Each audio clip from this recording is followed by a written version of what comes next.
Shimla Sharma, TGT, Hindi teacher from Saint Joseph Public School, Tonk. Today's our topic is समास. समास का सामान्य अर्थ होता है संक्षेपीकरण. संक्षेपीकरण का मतलब होता है बेटा छोटा करना, छोटा रूप. ठीक है. जैसे कोई शब्द दिया हुआ होता है जो बड़ा होता है, जब हम बीच में से कारक चिन्हों का इनको हटा करके उसे छोटा लिखते हैं, वो छोटा जो रूप होता है वो कहलाता है संक्षेपीकरण. तो समास का सामान्य सा अर्थ क्या हुआ? छोटा करना या संक्षेपीकरण. इसी आधार पर यदि हम इसकी डेफिनेशन देखते हैं तो क्या है कि दो या दो से अधिक पदों, मैंने पहले बोला था पद क्या होते हैं? शब्द. पद शब्द कब कहलाते हैं? कि जब कभी कोई शब्द सेंटेंस में प्रयोग में लिए जाता है तो वो शब्द पद कहलाता है. ओके. तो जब दो या दो से अधिक शब्दों के मेल से नए शब्द बनाने की प्रक्रिया को समास कहते हैं. फॉर एग्जाम्पल, देश का वासी. इसमें क्या है? दो अलग अलग पद हैं, दो शब्द हैं, देश और वासी. का क्या है इसमें? कारक चिन्ह. जब हमने इनका मेल किया तो संक्षिप्त रूप, संक्षेपीकरण, छोटा रूप सामने आया, वो है देश वासी. ठीक है. उसी प्रकार से जैसे ग्रह का स्वामी, तो दो मूल शब्द है इसमें, ग्रह और स्वामी. इनको जोड़ने से जो समास बनता है वो बना ग्रह स्वामी. गंगा का जल, ये कारक चिन्ह होते हैं बेटा. ठीक है. जब कभी किसी शब्द समूह से हम कारक चिन्ह का लोप कर देते हैं, उनको हटा देते हैं, और जो नया शब्द बनता है, इसी प्रक्रिया को समास कहते हैं. आगे गंगा का जल, हमने का हटा दिया तो शब्द बना गंगा जल. विद्या के लिए आलय, जब हमने के लिए कारक चिन्ह को हटाया तो शब्द बन गया, यानी समास बना हमारा विद्यालय. प्रयोगशाला. ठीक है. अब हम इसको कैसे लिख सकते हैं? ऐसे लिखेंगे जैसे प्रयोग के लिए शाला. ओके. तो ये जो प्रयोगशाला है ये क्या है? समास. परिभाषा भी हमारी क्या कहती है कि दो या दो से अधिक शब्दों के मेल से बने नए शब्द. तो नया शब्द क्या बन जाता है? ये सब नए शब्द है जब हम शब्द समूह को छोटा कर देते हैं. ठीक है. नेक्स्ट महत्वपूर्ण पॉइंट है कि इस विधि से बने शब्द समस्त पद, यानी ये जो समस्त पद है कौन से हैं? ये देशवासी, ग्रह स्वामी, गंगा जल, ये समस्त पद है. ठीक है. इन शब्दों से, ये जो शब्द हैं इनसे बने शब्दों को समस्त पद कहते हैं. ओके. इन शब्दों से, यानी ये जो विधि हम अपना रहे हैं, अलग अलग करे हुए शब्दों की जो विधि अपना रहे हैं, इस विधि से जो नया शब्द बनके सामने आ रहा है उसे हम समस्त पद कहते हैं. ओके. उसके बाद नेक्स्ट पॉइंट है कि जिन दो पदों या शब्दों के मेल से समस्त पद बना होता है, समस्त पद फिर से बता रही हूँ, ये समस्त पद है. ठीक है. ओके. जब हम कारक चिन्ह को हटा देते हैं, कारक चिन्ह को हटाने के बाद जो शब्द बनता है, ये क्या है? शब्द बनाने की प्रक्रिया है, उसे हम ये समास कहलाता है. और ये जो प्रक्रिया चलती है ये वाली, इस विधि से जब भी कोई शब्द बनता है वो समस्त पद कहलाता है. ये सभी समस्त पद है. ठीक है. अब क्या कह रहे हैं नेक्स्ट पॉइंट में कि समस्त पद बना होता है उसके पहले शब्द को पूर्व पद और दूसरे को उत्तर पद कहते हैं. पूर्व पद और उत्तर पद, यानी दो पद होते हैं। कैसे? अभी जैसे इन्हीं एग्जाम्पल को ले लेते हैं कि इनके अंतर्गत पूर्व पद कौन सा है और उत्तर पद कौन सा है। पूर्व पद का मतलब होता है बेटा पहले आने वाला, और उत्तर पद का मतलब होता है बाद में आने वाला। तो ये जो देश है ये पूर्व पद है, और वासी जो है उत्तर पद है। ग्रह है स्वामी पूर्व पद एंड देन उत्तर पद। इधर फिर से देखो, ये पूर्व पद है और ये जल उत्तर पद है।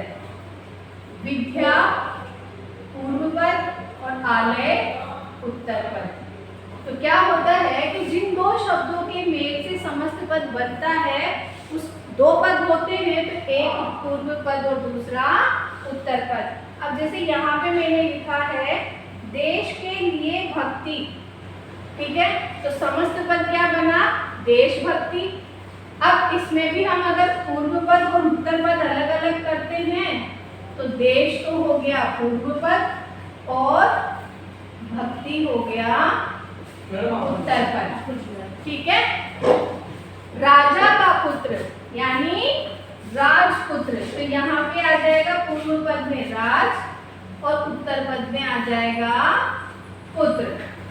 ओके, अब यहाँ तक तो हमने क्या समझा? सबसे पहले हमने समास का सामान्य अर्थ, परिभाषा हमने देखी, उसके उदाहरण देखे और ये जानने का प्रयास किया कि समस्त पद क्या होता है, ठीक है। समस्त, अब इनके बाद में एक पॉइंट आता है फिर से समास विग्रह। समास विग्रह जैसे हम क्लासेस में छोटे बच्चों के साथ वहाँ पे वर्ण विच्छेद करते हैं। वर्ण विच्छेद में हम क्या करते हैं बेटा? किसी शब्द के टुकड़े कर देते हैं। फॉर एग्जाम्पल जैसे मैंने लिख दिया कमल, अब हम कहते हैं कि इसका कमल का वर्ण विच्छेद करो। वर्ण विच्छेद यानी इसके टुकड़े करो। तो हम कैसे करेंगे इसके टुकड़े? जैसे क, म और ल। ये जो प्रक्रिया है ये तो क्या है? वर्ण विच्छेद। और हम ये यहाँ पे क्या देख रहे हैं? समास विग्रह। यानी जब कोई समस्त पद होता है उसको अलग अलग करने की जो प्रक्रिया होगी वही समास विग्रह कहलाती है।